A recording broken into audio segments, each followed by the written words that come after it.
자, 10회 18번 들어갑니다.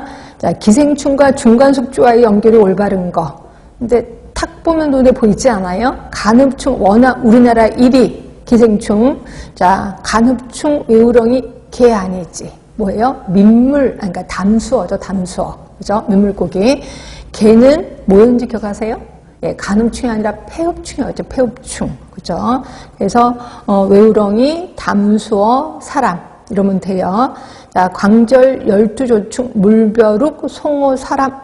맞죠? 자, 그 다음에 무구조충은 쇠고기인 건 아실 거예요. 그 다음에 사람. 요코가 흡충하면 다슬기, 은어, 사람. 네, 맞아요. 제일 중간숙주, 힘들지만 외우자라고 표현했고요. 답은 2번이에요. 자, 19번 인구구조에 대한 지표 올바른 거. 부양비는 틀렸네. 생산 인구에 대한 노인 인구 수의 비, 이게 뭐예요? 노년 부양비죠. 그냥 여기서 항상 그냥 부양비하면 총 부양비를 생각하시면 되거든요. 근데 노인 인구 수니까 이거는 노년 부양비 이렇게 수정해 주시면 되지. 자, 나번 성비는 여자 100에 대한 남자 인구의 비. 예, 맞아요. 연령별 구성비 중에서 생산 인구의 연령은 15세에서 64세. 네, 맞아요. 근데 또는 15세에서 64세. 그래, 맞다. 그냥 이렇게 하시면 돼. 54세, 64세. 그 다음에 1차 성비는 태아, 2차 성비는 출생 시, 3차 성비는 현재 성비. 맞죠? 답은 나다라. 2번이 답이에요. 자, 20번입니다. 자, 노인장 요양보험법. 이것도 제가 이론할 때는 많이 했는데, 하여튼 일단 볼게요. 유의문은 좀 이따 보고요. 보건복지부 장관은 장기 요양 기본계획을 대부분 기본계획은 5년마다 있는 건 아시지? 근데 3년이라 했으니까 틀린 것 같아요. 자, 근데 우리 노인장요양보험법에서 3년짜리도 뭐 하나 있었거든요. 그게 2번이에요. 자, 보건복지부 장관은 장기 요양 사업에 대한 실태조사를 3년마다 합니다. 결국 실태조사는 3년마다 하고 이거 갖고 장기 계획을 짜는 거죠. 5년마다. 하여튼 그 결과를 공표하는 건 맞아. 5년이 아니라 3년입니다.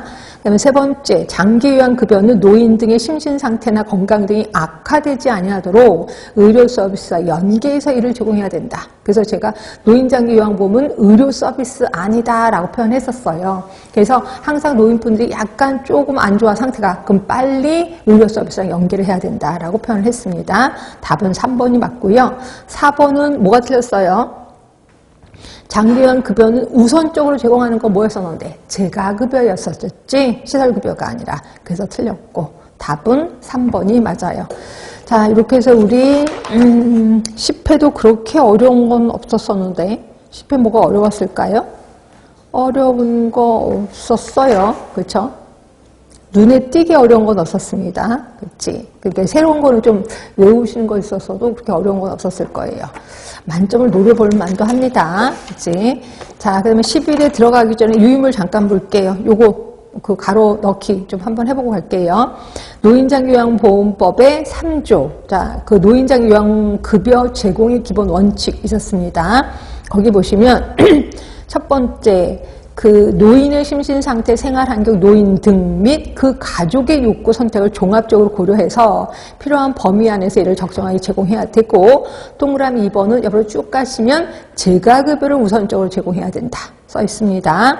그리고 3번에 보시면 건강 등이 악화되지 아니하도록 의료 서비스와 연계해서 이를 제공해야 된다라고 되어 있는 거고, 자, 6조 볼게요. 자, 장기 요양 기본계획 장관이 짭니다. 몇 년에 한 번씩? 5년에 한 번씩. 자, 근데 6조의 2 실태조사 몇 년에 한 번씩 한다고요? 3년마다 합니다. 누가? 보건복지부 장관이 3년마다 실태조사를 한다. 자, 그 다음에 그것도 맞아. 가로놓기 한번 해보고 가야지 뭐. 자, 혐기 하수 처리예요. 그러면 그 혐기 하수 처리는 그거를 다 하고 나면 CH4, CO2가 나온대. 이게 뭔지 아세요? 탄소계 물질이 분해되면 CH4, 탄산, 그리고 메탄가스, CO2가 나옵니다. 그런데 비해서 두 번째입니다. NH3가 나온대. 그럼 얘는 그치, 질 속의 물질이겠지. 질 속의 물질이 분해가 되면 NH3. 자, 그런데 비해서 H2S, H2S가 나오는 거는 황화합물이에요. 황화합물이 분해되면 H2S가 분해가 이렇게 나온다 하시면 될 것 같고, 자, 지난 시간에 분명히 호기성 처리, 현기성 처리 분명히 연습했거든요. 그래서 아예 그냥 가로놓게 해놨어요. 여러분들이 답은 쓸게끔.